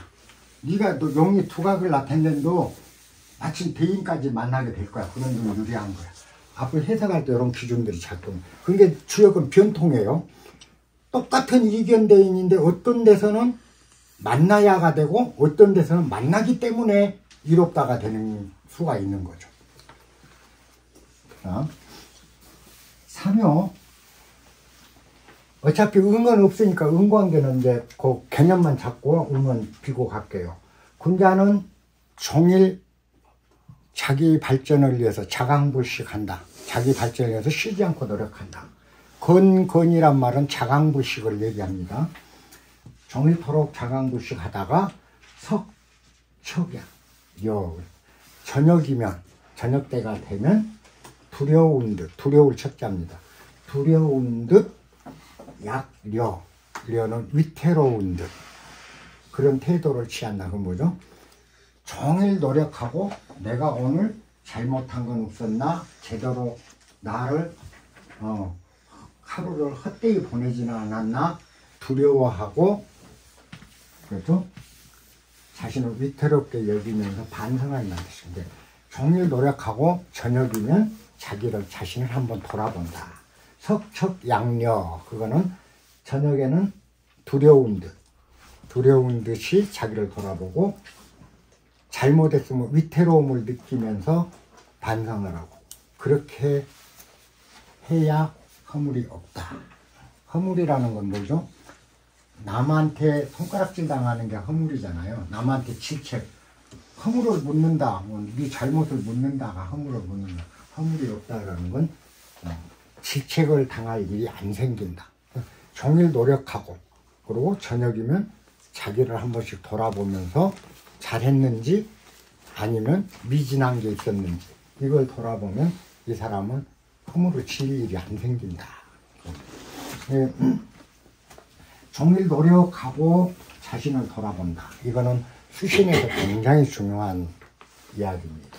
마지막 두 자는 어떻게 읽습니까? 네? 마지막 두 자는 어떻게 읽습니까? 무구, 없을 무자, 허물 구자, 때구자, 때가 없다, 허물이 없다. 이 무를 주역이 써질 당시는 이 무자가 없었습니다. 이 무자가 없었어요. 당시 무자는 이게 무자, 근원적인 무자죠. 그래서 요 무자는 한 번도 안 나와요. 주역에서는.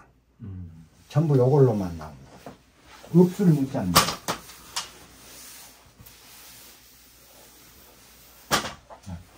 오효는 근황인데 비룡제천 자기 포부를 마음껏 펼쳐나가는 하늘의 영이 나누고 있는 상인데 역시 그죠? 자기를 보좌해줄 대인이 큰 대인이 필요하다 왕한테 그 사람이 뭔가 뒷받침을 하고 이게 어떤 리더든 진정한 리더는 자기를 보좌해줄 참모 주 스텝이 꼭 있어야 되는 거죠.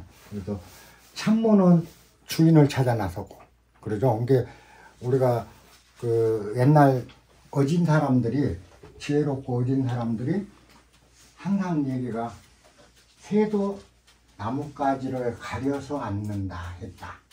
그러면서 자기도 섬길 주인을 유능한 사람은 섬길 주인을 자기가 선택하라는 거죠. 그죠? 자기가 선택해서 저 사람을 내가 섬길만 한지 아닌지 아무 자리는 안 간 거죠. 그게 영의 속성이죠. 참. 그래서 여기도 대인을 찾아 나서는 거고 왕도 마찬가지죠. 지도자가 참모가 저절로 오질 않는다는 거죠. 회사에 없으면 찾아 나서야 돼. 아무리 비룡이라 하더라도 나를 보좌해줄 대인. 이 대인은 이효. 요 대인이 응이 없기 때문에 응을 만나야 크게 이루는 겁니다. 요것도 응만 만나면 대인은 만나면 엄청 그러니까 네가 찾아 나서 그래도 그런 사람을 딱 만나면 네 일생의 운이 활짝 필 거다라고 자신있게 얘기해 줘도 돼요. 실제 그렇잖아요. 우리 이치상으로도. 이 사람 사장도 마찬가지죠. 사장도 지금 넌 한껏 운이 왔는데 네가 온 천지로 외국으로 어디로 날아다녀야 하고 하늘을 날아야 되는데 운이 그렇게 왔는데 너 없을 때 단속해주고 아래서 다 해줄 핵심 스텝이 없으면 어떡하냐. 이치잖아요. 대인은 반드시. 2효와 5효는 아래 근괴의 하근의 중심, 상근의 중심축이에요. 그래서 요거는 굉장히 근의 특성을 대표하는 속성들이, 대표작들이 만나는 거거든요. 그렇기 때문에 반드시 자기를 보조할 수 있다는 필요해요. 이게 양만 있기 때문에 이견대인이 필요한 겁니다. 그리고 이제 학령유회는 요것도 응은 없죠. 요거하고 응이 안 되니까. 높이 나른 용이다. 그래서 이 괴사를 최소한 여러분들이 요건 자주 봐놔야 돼요. 뒤는 생각을 안 테려도 잠룡, 무룡, 혈룡, 제전, 군자, 종일, 건건, 혹약, 제연, 비룡, 제천, 항룡, 유회. 그러면 요거는 위 시위에 관련된 거예요. 잠룡은 뭐죠? 땅속에 잠긴 어린 용. 요거는 이제 막 두각을 나타내기 시작한 싹이 난 놈. 그래서 싹이 됐네, 저거 됐네 한 거. 그죠? 그 다음에 이제 건장에서 노력하는 형, 노력해가는 단계. 그 다음에 이제 뛰어오르는 단계. 그리고 나르는 단계. 요 단계는 위의 시간적, 공간적 단계이기 때문에 이건 알아놓은 게 왜냐면 다른 괴를 할 때 초위할 때 초위를 얘기할 때 여기는 잠룡 무룡의 자리지 않습니까? 잠룡 무룡의 자리니까 이 괴에서도 잠룡 상태입니다. 이거는 여러분 설명들이 많이 필요해요. 그 다음에 이건 효용 자리니까 어떻다. 다른 괴에서도. 그러면 요걸 알고 있으면 그 이해력이 굉장히 빨라집니다. 그 다음에 이제 그 건괴에서 하나, 건괴와 곤괴만 특이하게 용구라는 게 있고 용육, 그 곤괴는 용육으로 나옵니다. 용육. 요게 하나씩 더 붙어요. 효사 외에. 근데 효사가 건괴와 곤괴는 효가 없는데도 또 하나 효사가 맨 위에 항용 자리 효사 위에 효가 없는데 여기 하나씩 붙는데 건괴와 곤괴만 붙어요. 그거는 왜 그러냐면 여러분 보세요. 건괴를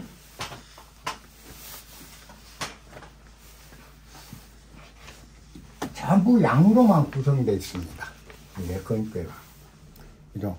양으로만 구성되어 있는데 그건 뭐냐면 우리가 시초, 이 시초를 나누든 동전을 던져서 그 괴를 치든 태양, 동전 3개를 던졌을 때 앞면 그림이 학 그림이 나와 있는 그림이 그려져 있는 걸 양으로 보고 숫자가 그려 있는 쪽을 음으로 일단 그 계산 간주를 해놓고 동전 3개를 던지면 3개가 다 그림이 나왔을 때는 양만 3개잖아요. 그러면 그걸 태양이 됩니다. 태양은 소음으로 바뀐다는 뜻이죠. 태양은. 그 다음에 음이 하나, 양이 하나 이렇게 둘, 양 하나 뭐 또 하나, 양 둘 이렇게 섞여 나오면 소음 또는 소양이니까 그대로 갑니다. 그 효가 안 변하고 그 다음에 동전 그 뒷면 숫자가 3개가 동시에 던졌는데 그게 나왔을 때는 태음이 되니까 태음은 소양으로 바뀌는 거예요. 그 바뀌는 효를 효가 움직였다 그렇게 얘기를 합니다. 그러니까 우리가 이제 동전을 봅시다. 맨 먼저 동전을 던졌는데 음양이 골고루 섞여서 동전 3개가 음양 조화를 이루면서 괜찮아요. 동전 3개가 이제 숫자 있는 것만 할게요. 500원 이렇게 떠졌는데 요건 그림만 나왔대. 그림이 나왔대. 이건 그림이라고 보자고요. 그러면은 양 하나에 음이 두지 않나요? 그죠? 그러면 이렇게 된 건 양괴는 양이 작고 음괴는 음이 적은 게 음괴다 그랬잖아요. 이거는 양이 음보다 숫자가 적잖아요. 하나고 이건 둘이니까. 이건 소양이라고 합니다. 소양. 그 다음에 던졌는데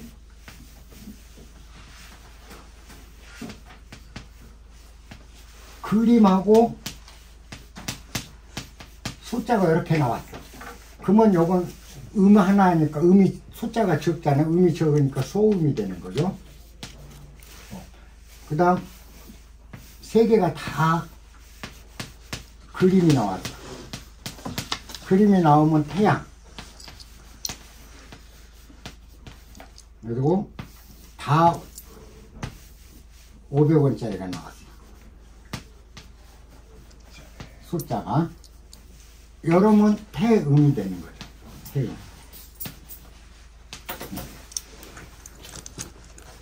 일이 되는데, 자, 첫 번째 괴를 짓기 위해서 동전을 던졌더니, 이렇게 동전이 나왔다고 보자고. 1번으로. 나오면 소양이니까 그냥 이렇게 양을 그려줘. 소양을. 근데 두 번째 던졌더니, 요게 나왔어. 음이. 그러면 두 번째 그림은 태음으로 표시를 해줘야 돼. 요렇게. 요거는 나중에 양으로 변한다는 표시죠. 소양으로. 그 다음에 던졌더니 요렇게 그 다음에 세 번째 효는 세 번째 던지니까 전부 양만 나왔어. 그러면 요렇게 표시를 해준 게 좋아요. 그러면 요것도 소음으로 바뀌는 표시. 근데 했더니 요거는 섞여서 나왔어. 그래서 이렇게 이제 나왔다. 요것도 섞여서 나와서 다 그냥 소양께, 소음께, 마지막에 이제 소음께가 이렇게 됐다 보자고요. 그러면 요 괴는 아래가 불, 리괴죠. 리괴고 위가 태괴죠. 태, 연못을 낳던 태괴.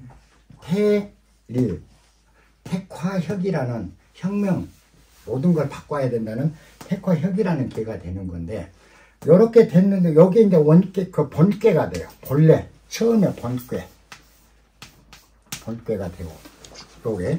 근데, 요거는 반드시 태양이니까 음으로 바뀐다고 그랬죠. 소음으로. 그럼 바뀌는 게 어떻게 바뀌냐? 요건 양. 그대로 갖고, 소양이니까 양. 태음이니까 소양으로 바뀌는 거죠. 그 다음에 요건 태양이니까 소음으로 바뀌는 거죠. 그 다음에 요건 그대로 왔어. 그러면 상 위에도 태괴, 아래도 태괴. 상태학, 하태. 그래서 중택 태괴라는 연못이 두 개가 겹쳐있는 중택 태가 되는 거죠. 태괴가.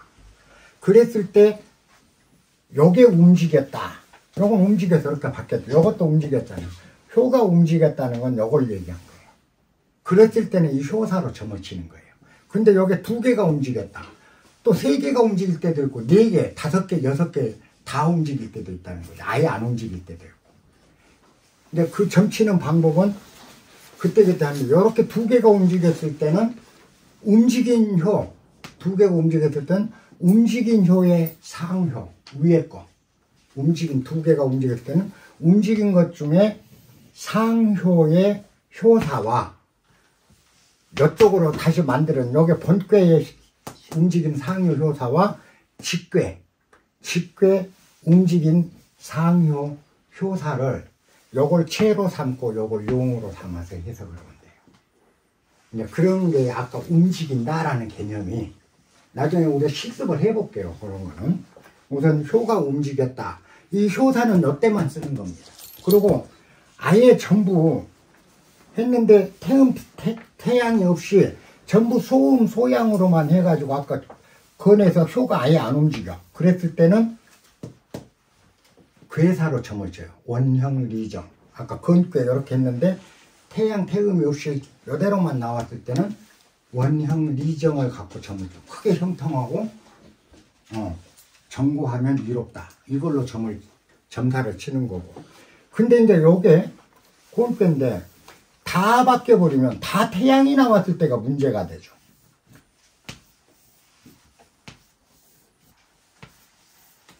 이렇게 다 태양이 나올 때. 그러면 요거는 결국은 뭐요? 곤괴라는 소리잖아요. 다 바뀌니까. 그죠? 곤괴. 이렇게 곤괴가 돼버리는 거예요. 다 태양이 나오면 6개가. 그랬을 때는 곤괴로 점을 치는, 건괴가 나오는데 곤괴로 점을 쳐야 되는 이상한 일이 벌어지게 되니까 요렇게 됐을 때는 이 용구가 점사가 되는 거예요. 이게 이거는 용구는 순음계, 순음으로만 구성된 그 곤괴와 순양으로만 구성된 건괴는 바뀌면 정반대로 바뀌어버리기 때문에 전혀 다른 성질, 완전히 180도 바뀐 성질이 되기 때문에 요게 6효가 다 움직였을 때 그때 점칠 때만 용구로 점을 친다. 묻용이, 그죠? 묻용이 나타나는데 머리가 없다. 용이 6마리가 나타났는데 머리가 없다. 그러므로 길하다. 용이 다 움직여온 거죠. 6용이. 요때는 용구로 친다. 그 다음에 곤괴가 다 움직였을 때, 곤괴도 다 움직여보면 건이 돼버리니까. 그럼 건괴로 점을 쳐서는 안 되잖아요. 그럴 때는 용육으로 친다. 근데 육은, 육이란 말은 음수잖아요. 그죠? 짝수. 그렇기 때문에 6은 음을 나타내는 숫자고 9는 양을 나타내는 대표 숫자예요. 그래서 요건 음이기 때문에 6개의 음이 있기 때문에 용, 6 6개의 음을 활용한다.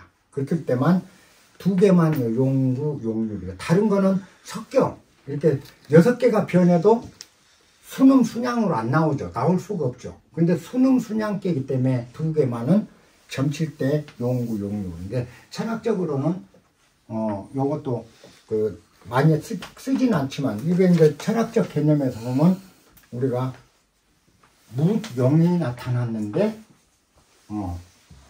머리가 없다. 뭐 우두머리가 없다 이 말이에요. 용이 6마리가 하늘을 동시에 날고 있는데 우두머리가 없다. 지휘한 놈이 없다는 거죠. 근데 길하다 겁니다. 그건 왜 그러냐면 이 세상 천하사가 한 지방, 한 가정, 한 마을을 따져보면 이 마을의 지도자, 이장은 한 사람이에요. 그래서 아까 비룡제천 이게 이제 이장이 되는 거죠. 그죠? 리더는 하나라고. 근데 천하를 놓고 보면 천하에는 리더들이 무수히 많아요. 영들이 무수히 많다고요. 이 마을의 이장은 이 마을에서는 대장인데 옆 마을도 이장 있잖아요. 저 마을도 있잖아요. 그러면 이장들 사이에서는 누가 우두머리예요? 없잖아요. 그죠? 이 천하는 우두머리가 존재하는 게 아니라는 겁니다. 단체로 천하를 쪼개서 한 조각씩 넣어놨을 때 우두머리가 존재하는 것이지 펼쳐버린 천하는 잘난 놈 못난 놈이 없는 거죠. 뛰어난 자 못난 자가 없는 거죠. 그렇기 때문에 이거는 뭐 6용의 다음중은 천하를 전체를 포괄하는 거예요. 6마리 용을 다 포괄하는 거예요. 6용이거든요. 그래서 굴용 6용